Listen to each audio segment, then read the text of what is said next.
स्वागत है ब्रेक के बाद। आप देख रहे हैं इस वक्त, और अब हम करने वाले हैं खास चर्चा। जैसा कि ब्रेक पर जाने से पहले बताया था कि खास चर्चा इस पर करने वाले हैं कि वक्फ बोर्ड संशोधन को लेकर जो जेपीसी में चल रहा है उसको लेकर अध्यक्ष कह रहे हैं कि रिपोर्ट तैयार है और विपक्ष कह रहा है नहीं एक्सटेंशन चाहिए। तो संसद के शीतकालीन सत्र में 16 बिल लाए जाने की चर्चा है और लंबित विधेयकों में जो लाई जा सकती है उसमें वक्फ संशोधन विधेयक भी लाने की बात खुद केंद्रीय मंत्री किरेन रिजिजू कर चुके हैं।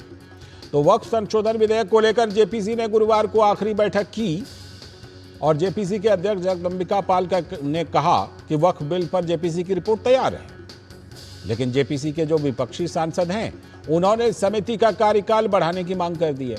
मीडिया की खबरों के मुताबिक इस बार इसके लिए विपक्षी सांसदों ने स्पीकर ओम बिरला से भी बात की है, लेकिन जेपीसी अध्यक्ष जगदम्बिका पाल का कहना है कि वक्फ बोर्ड से जुड़े सभी हितधारकों से अब तक 30 बैठकें हो चुकी हैं। जेपीसी के कई बैठकों में सांसदों ने अपनी राय रखी है। रिपोर्ट सौंपने के लिए जेपीसी के पास 29 नवंबर तक का वक्त है। दरअसल सरकार की ओर से वक्फ अधिनियम में 40 संशोधनों की मंजूरी दी गई थी। तो संशोधन विधेयक पारित होने के बाद वक्फ बोर्ड को सुनियोजित तरीके से चलाने में मदद मिलेगी और उसकी अनियंत्रित शक्तियां भी कम होंगी। दरअसल साल 2013 में यूपीए सरकार में वक्फ बोर्ड की शक्तियों को बढ़ाकर उसे पावरफुल लोगों को एक बड़ी संपदा सौंप दी गई थी। वक्फ बोर्ड की मनमानी के खिलाफ 90,000 से भी ज्यादा केस हैं। वक्फ ट्रिब्यूनल में ही पेंडिंग है वो।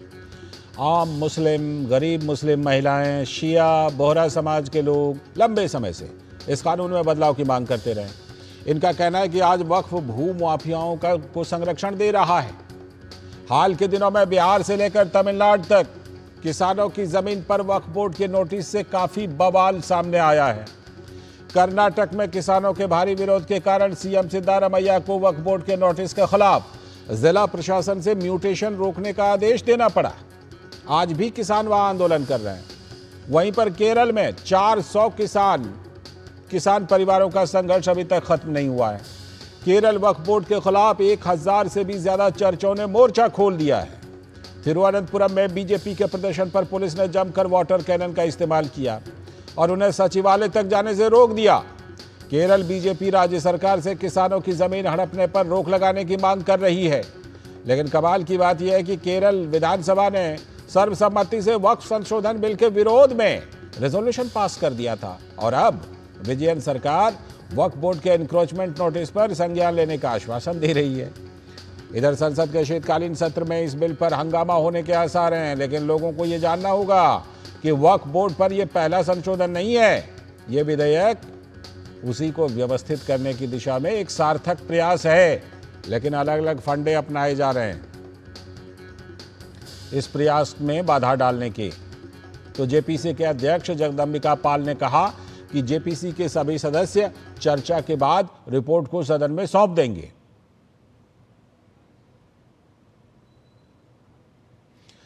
जेपीसी जो बने थे उसने इस मामले पर पूरा विचार किया और विचार करने के बाद तमाम सदस्यों ने अपनी राय रखी और जो समय दिया गया 29 नवंबर तक, तो अब जेपीसी के अध्यक्ष जगदम्बिका पाल कह रहे हैं कि उनकी रिपोर्ट की ड्राफ्ट तैयार है और जेपीसी जो है वो समय से इस रिपोर्ट को सौंपने के लिए तैयार है, लेकिन इसमें भी राजनीति हो रही है।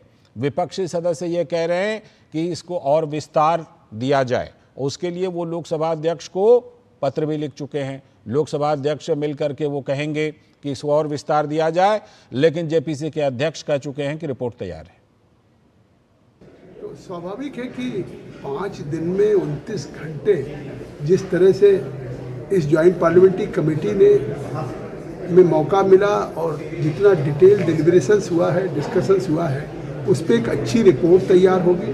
मुझे उम्मीद है कि हमारे सभी ज्वाइंट पार्लियामेंट्री कमेटी के, क्योंकि ये कमेटी के मेंबर हैं, हम मिल करके क्लास बाय क्लास सभी पे अब हम डिस्कशन करके फाइनली हम उस पर सहमति बनाएंगे और एक सहमति के साथ एक अच्छा हम रिपोर्ट सदन में प्रस्तुत करेंगे।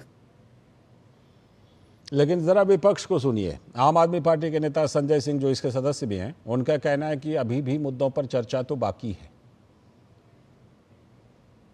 अभी बहुत सारे डिस्कशन बाकी हैं इसमें तो इसलिए चेयरमैन साहब को भी या सरकार को भी इस पे बोलने का अधिकार नहीं है। अभी जेपीसी में चर्चा चल रही है, बहुत सारे ऐसे मुद्दे हैं जिस पे बातचीत होना बाकी है अभी। तो कांग्रेस के नेता नासिर हुसैन, जो वो भी कमेटी के सदस्य हैं, उनका कहना है कि जेपीसी का गठन विस्तृत चर्चा के लिए किया जाता है, जिसके अपने नियम होते हैं। जेपीसी इसीलिए बनाया जाता है कि डिटेल डिस्कशन उस पर हो, डीपर स्टडी उसमें हो, स्टेक होल्डर से उसमें बात हो, जो अलग अलग लॉस जो होते हैं, जो ये दूसरे से कॉम्पीट करते रहते हैं कई इश्यूज पे, उसके ऊपर डिटेल डिस्कशन हो।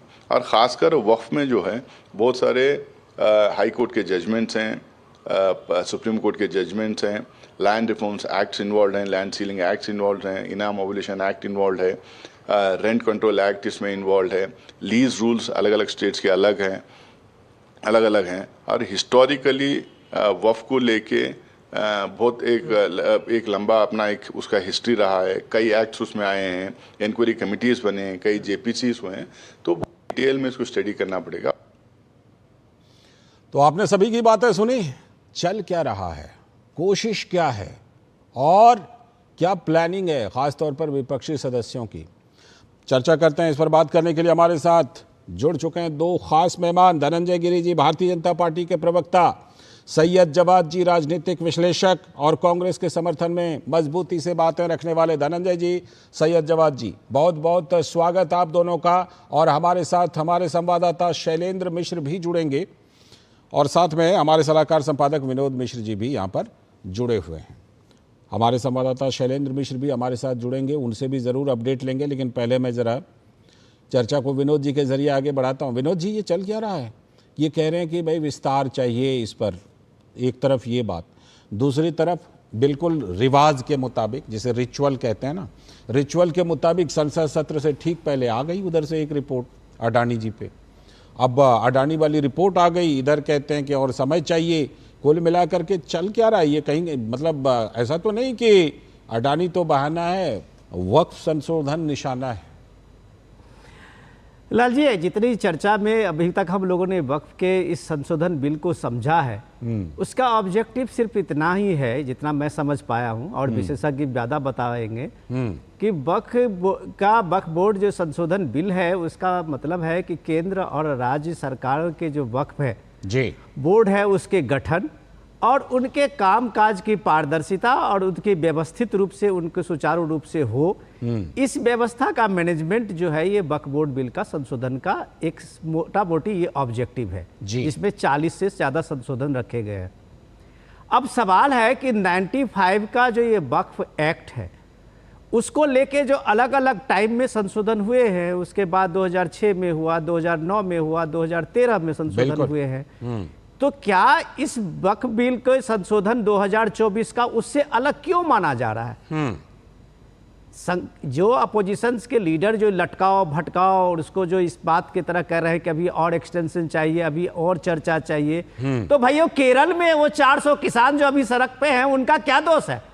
कर्नाटक में 600 किसान से ज्यादा किसान अभी पिछले 15 दिन से अपने घर नहीं गए हैं, उनका क्या दोष है? ठीक है। बिहार के किसान, चाहे तमिलनाडु के किसान, ये सारे लोग जो ये वक्फ के अतिक्रमण को लेके और वक्फ के जो ये एक तरह से जो इनको एक पावर दिया गया कि आप किसी के जमीन पे हाथ रख दिए, वो जमीन आपका है जी, तो ये जो सारी इतनी समस्याएं हैं देश में ये वक्फ को लेके, 90,000 से ज्यादा केसेस वक्फ ट्रिब्यूनल के पास है, जो आपने अपनी रिपोर्ट में दिखाई बिल्कुल, है। बिल्कुल। तो अब इसका ये मामला कहां जाएगा, कहां सुना जाएगा? इसकी कोई व्यवस्था नहीं है। तो ये सारी जो कमियां हैं, जो वक्फ के बारे में जो आपने अपनी रिपोर्ट में बताया, चाहे वो सिया समुदाय के लोग हों या बोड़ा समाज के लोग हों या अलग अलग मुस्लिम रिप्रेजेंटेशन जो आए हैं, कि उनका ये है कि दावा है और उनका ये आरोप है कि ये भूमि माफिया की तरह काम कर रहा है जी। कुछ ही पावरफुल लोगों में ये पूरे वक्फ का ये सारे संपत्ति और निजाम स्टेट विद इन स्टेट का एक रूप ले लिया है। ठीक है। तो क्या ये सरकार की एक जिम्मेदारी नहीं है कि इतने लोगों की जो ये परेशानी है और वक्फ का जो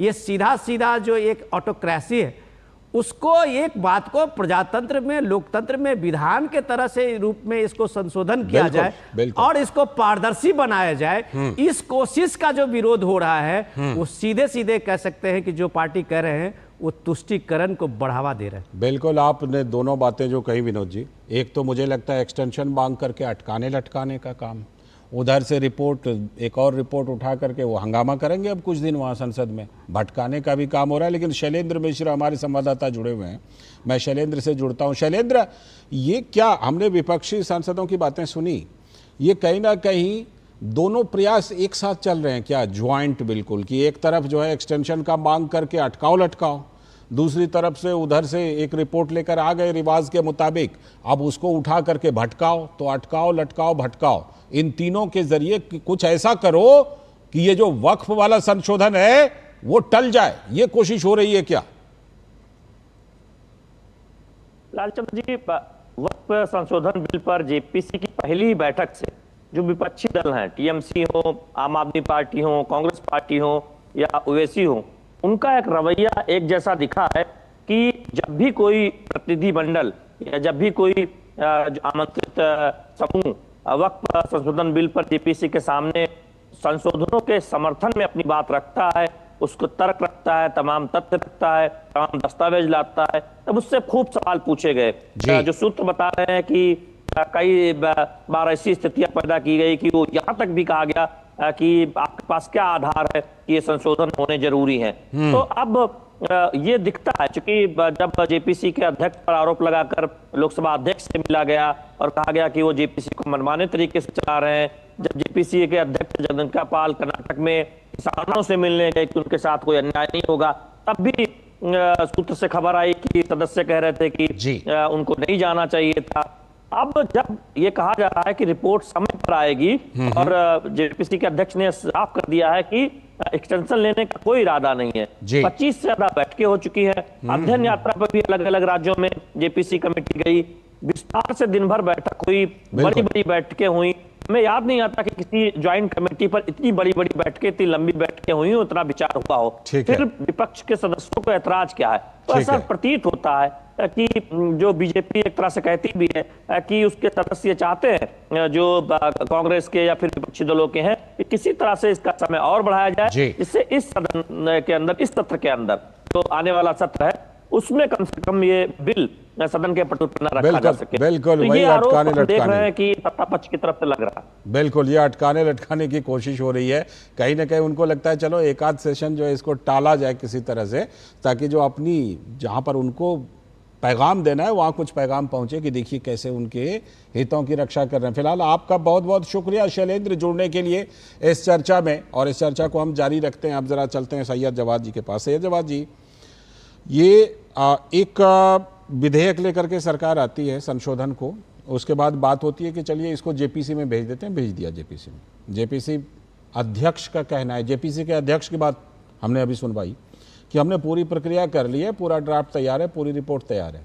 अब इसके बाद अगर इस तरह की कोई कोशिश हो रही है तो क्या ये माना जाए कि कहीं ना कहीं ये कोशिश हो रही है कि इसको चलो किसी तरह टालो, किसी तरह विस्तार लेकर के इसको टालो, जबकि बात तो सबकी आ चुकी है सैयद जवाद जी, तो फिर क्या कोशिश क्या है ये?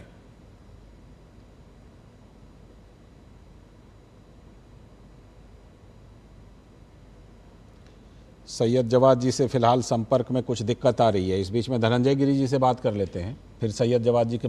सैयद जवाद जी, आपको आवाज आ रही है क्या? हाँ ठीक है, आ रही। आपने सवाल अगर सुना हो तो जवाब दीजिए, नहीं तो मैं फिर सवाल रिपीट करता हूँ। सवाल रिपीट कर दीजिए। एक बार कर लेता हूँ। हाँ, तो मैं ये कह रहा था कि जेपीसी के अध्यक्ष का एक तरफ ये कहना है कि हमारा सब कुछ तैयार है, हमने पर्याप्त बैठकें कर ली, रिपोर्ट भी तैयार है, हम सौंप देंगे, लेकिन कुछ सदस्य मांग कर रहे हैं कि नहीं नहीं इसको तो और विस्तार चाहिए ही चाहिए। तो क्या ये लटकाने की कोशिश है और इससे क्या फायदा मिल जाएगा?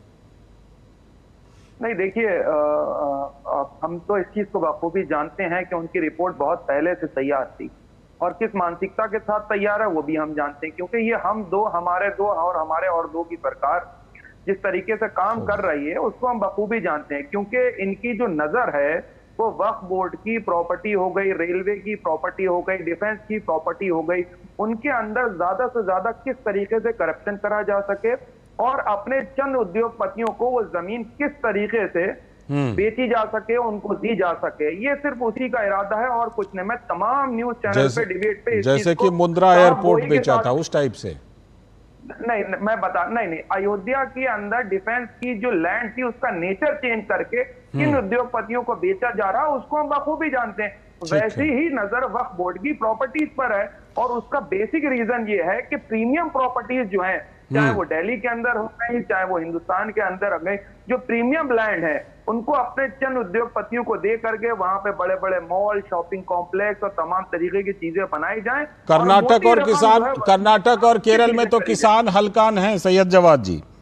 कर्नाटक और केरल में बेचारे किसान परेशान हैं, बहुत परेशान। वो अडानी या किसी उद्योगपति से परेशान नहीं है, वक्फ बोर्ड से परेशान है।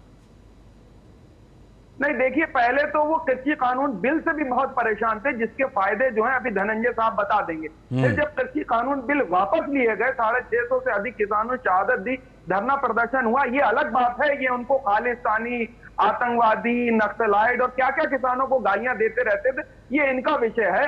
लेकिन हैरत की बात यह है, किसानों के हित में काम करते करते आप अडानी के हित में कब चले जाते हैं आपको खुद ही पता नहीं चलता। इसीलिए विरोध हुआ।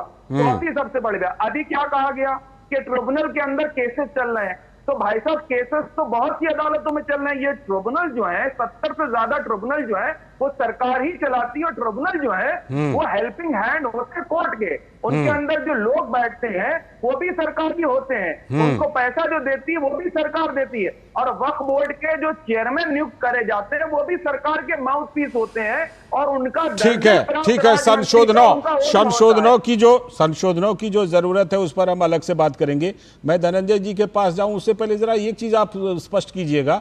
आपने कहा रिपोर्ट पहले से तैयार थी, ये मैं समझ नहीं पाया कि क्या रिपोर्ट पहले से तैयार थी। जेपीसी के अध्यक्ष तो कह रहे हैं कि अब रिपोर्ट तैयार हुई है उनकी बैठकों के बाद, आप कह रहे हैं पहले से तैयार। देखिए, वो अपने चंद उद्योगपतियों को खुश करने के लिए, अच्छा, ये एंगल था। ठीक है, समझ गया। सुन लीजिए, अदालत कोर्ट में चल रहा है। जो चंद उद्योगपति हैं, इनके बड़े मित्र, उनका जो मुंबई के अंदर घर है, वो घर जो है वक्फ बोर्ड की जमीन पे है और उसके ऊपर बाकायदा केस है। ये मैं नहीं कह रहा। ठीक है। न्यूज एजेंसीज ने इसको छापा हुआ है ना। आपका परसेप्शन कहता है कि किसान जो है वो उद्योगपति से परेशान है, जमीन पर दिखाई पड़ता है कि किसान तो वक्फ बोर्ड के खिलाफ संघर्ष कर रहे हैं। धनंजय जी बताइए, आपको संशोधनों की जरूरत क्यों पड़ी और क्या जिस तरह से अटकाने, लटकाने, भटकाने का पूरा उपक्रम तैयार है, रिवाज के मुताबिक वहां से एक रिपोर्ट भी आ गई है अडानी जी पे और ये लोग भी एक्सटेंशन की बात कर रहे हैं, कैसे रास्ता निकालिएगा धनंजय गिरी जी, ताकि कम से कम ये जल्दी से जल्दी पारित हो संशोधन और किसान, गांव वाले, तमाम लोग जो पीड़ित हैं उनको राहत मिल पाए।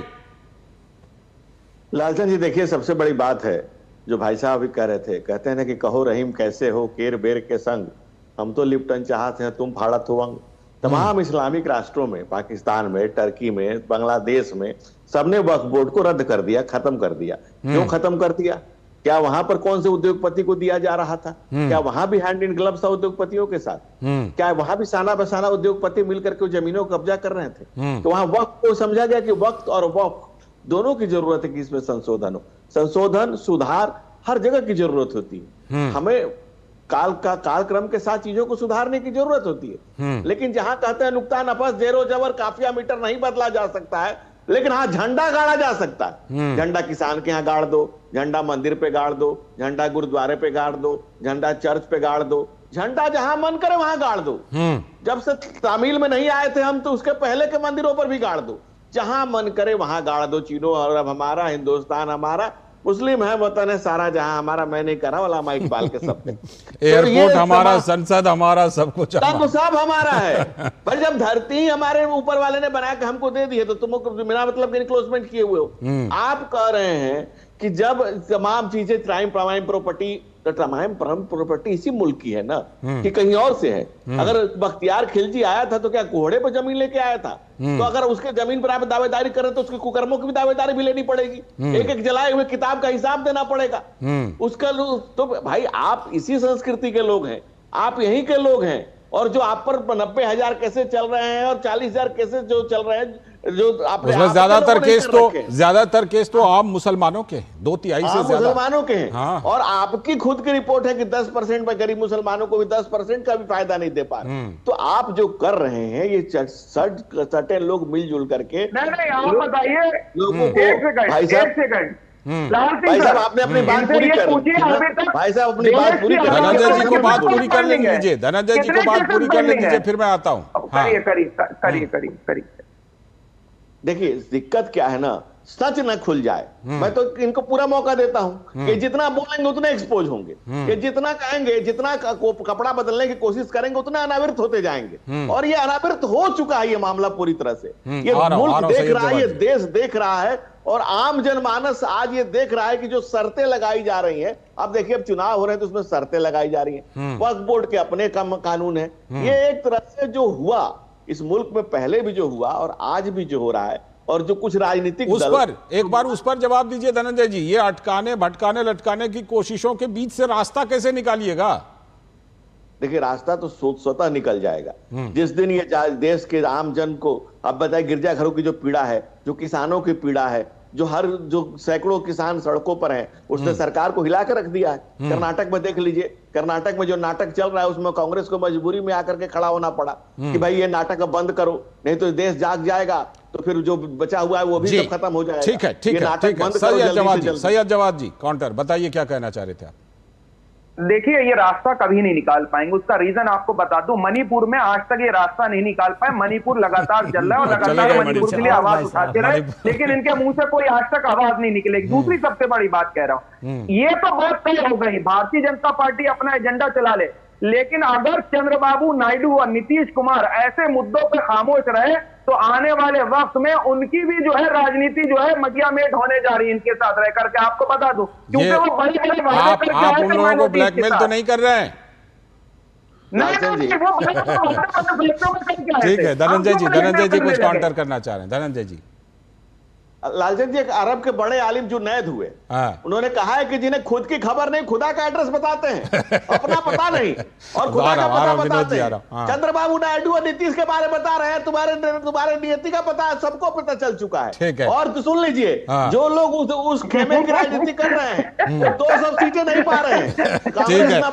ठीक है मैं आप दोनों के पास लौटता हूँ आप दोनों के पास। मैं विनोद जी को जरा डिस्कशन में लेकर आता हूँ। विनोद जी, कोई रास्ता निकलता हुआ आपको दिख रहा है? क्योंकि अटकाने भटकाने लटकाने की कोशिश तो पूरी है। धनंजय जी से मैंने ये सवाल भी पूछा कि कैसे इसको करेंगे, तो उन्होंने कहा आम लोगों का ये मन बन रहा है कि संशोधन होना चाहिए, वो क्या रहेगा? लाल जी, मैंने अभी जो दोनों लोगों का जो मैं डिस्कशन सुन रहा था, तो उसके बीच में मैं ये कह रहा हूँ ये बड़ा सीरियस टॉपिक है जब्बार साहब, कम से कम इस चीज़ को समझिए। बिल्कुल। ये सीरियस टॉपिक को आप लोग जो एक र्यूमर मॉन्गरिंग कर रहे हैं, सीए के जिस तरह से आपने किया उसी तरह से वक्त को लाके आप लोगों को गुमराह करने की कोशिश कर रहे हैं। नीतीश कुमार से लेके चंद्रबाबू नायडू को भी डरा रहे हैं, अपने वोट के और वोट बैंक की ताकत बता रहे हैं। आपने सारे आपके अभी जो महाराष्ट्र में अभी इलेक्शन में जो आपका पिटीशन आया था, पहले आप सुन लीजिए, आपका मैंने बहुत धैर्य से सुना है। आपने खाली आपने सिर्फ फेक फैलाया है, आप फेक न्यूज फैलाए हैं, मैं उसका जवाब दूंगा। आप पहले उस चीज को समझिए और मैं कानूनी बात आपको बता रहा हूं कि आप जिस बात को सरकारी कह रहे हैं कि सरकारी चेयरमैन है, सरकारी सब कुछ होता है, सरकारी ट्रिब्यूनल है, तो भैया उलेमाओं को क्या दिक्कत है? इस पे सरकार के बोर्ड है और सरकार को जब सरकारी है तो सरकारी डीएम भी होगा। उलेमाओं जो है वहां से लेकर जाकिर हुसैन तक चिट्ठी लिखवाते हैं, जाकिर नायक तक उसमें अपील पड़े हुए हैं और लोगों को कह रहे हैं ये तुम्हारी जमीन छीन जाएगी, तुम्हारी मस्जिदें छीन जाएगी। इसकी करने की क्या जरूरत है? यही काम तो आप बैठ के यहाँ कर रहे हैं, यही काम तो कांग्रेस पार्टी कर रही है। सवाल है कि जो 1956 का 5 का जो एक्ट, लेकिन आपको बता दूं, आप सुन लीजिए, जो मैं आपको कह रहा हूं उस पर आपके पास तर्क है तो तर्क दीजिए, और मणिपुर और मिजोरम हमें मत घुमाइए। मणिपुर पे किसी और दिन चर्चा करेंगे, किसी दिन और चर्चा कर लेंगे। आप पहले इस बात को आइए, 2006 में भाई साहब सुन लीजिए, 2006 में 1.6 लाख जो वक्फ की जमीनें थी, वो 9.3 तेरह के बाद साढ़े 9 लाख एकड़ कैसे हो कैसे गई? हुई? कहां से आई ये जमीन? कहाँ कब्जा किया? सही बात है। और ये जमीन जो है आप जबाज आप सुन लीजिए, आपके पास कोई तर्क नहीं है, कांग्रेस पार्टी के पास कोई तर्क नहीं है सीधे इस बात का कि ये आप वोट बैंक की बात करके अलावा आपके पास कोई तर्क नहीं है कि 1.6 लाख जिस पे वक्फ की संपत्ति थी 2006 तक, जो वक्फ माने जो दान दिया गया होता है अल्लाह के नाम से, वो साढ़े 9 लाख एकड़ जमीन अल्लाह के नाम से दान कैसे दिया हो गया गई? 2013 तक। कैसे हुई ये 6 गुनी? ओबीसी साहब को क्यों क्योंकि डर कब्जा है? करने का अधिकार दे अरे दिया ओबीसी 2013 साहब में। को क्यों डर है इस बात को? वो कह रहे हैं कि अगर ये वक्फ बिल पास हो गया तो यूपी में 2.5 लाख एकड़ जमीनें हमारी छीन जाएगी, क्योंकि हमारे पास कोई कागज नहीं है। कागज ही नहीं है। ओबीसी को क्यों इसमें इंटरेस्ट है कि 3,500 एकड़ जमीन जो है वहां वक्फ की लीज पे उन्होंने हैदराबाद में रख रखा है? आपको पता है 30 साल के वक्फ का कानून है कि 30 साल के लीज रखने का, खुद उसके लाभान्वित हैं। सैकड़ों साल लोग लीज पे रखे ओवैसी हुए हैं। परिवार वो खुद कौन लोग लाभान्वित हैं? हैं। वो कौन गैंग है? बिल्कुल। ये भू माफिया से वक्फ को अलग करना है। आप उस सवाल पे आते नहीं है। मैं नाम गिनती जवाब करके दीजिए। दूंगा कि जवाब कितने लोगों ने जमीन कब्जा किया हुआ है, लीज दीजिए। किया हुआ है। सैयद जवाब जी, जवाब दीजिए। जगन्नाथ मिश्रा कमेटी ने रिपोर्ट दी है कि वक्फ की जो संपत्ति है सैयद उसका जवाब जी। उपयोग गरीब मुसलमानों में नहीं होता है, कुछ बिल्कुल। लोगों ने उसको कब्जा कर रखा है। तो कब्जा दीजिए से जवाब। छुड़ाना काम सरकार और का बड़े नहीं है। बड़े लोगों पर आरोप है, अब ओवैसी मणिपुर घुमा रहे परिवार हैं इसमें हमें। शामिल है। बताइए सैयद जवाद जी, लगता है जम गए सवाल सुन करके। फिर कोशिश करेंगे उनसे जुड़ने की। सैयद जवाद जी, आवाज आ रही है? लगता है नहीं। धनंजय गिरी जी को लेते हैं। धनंजय गिरी जी, जो अभी हमने बात की, देखिए तमाम चीजें हैं, संशोधन की जरूरत तो है, लेकिन सवाल यह कि अभी इन्होंने, सैयद जवाद जी ने एक बात कही कि नीतीश कुमार, चंद्रबाबू नायडू नाम लिया उन्होंने। सब ऐसे में आप कैसे ये कोशिश कीजिएगा कि आपको अपने अलाइज का साथ मिले? धनंजय गिरी जी। नहीं, देखिए लालचंद जी, क्लियर है, वो जो कर रहे हैं वो आज से तो नहीं कर रहे हैं, वो पहले भी यही करते हैं।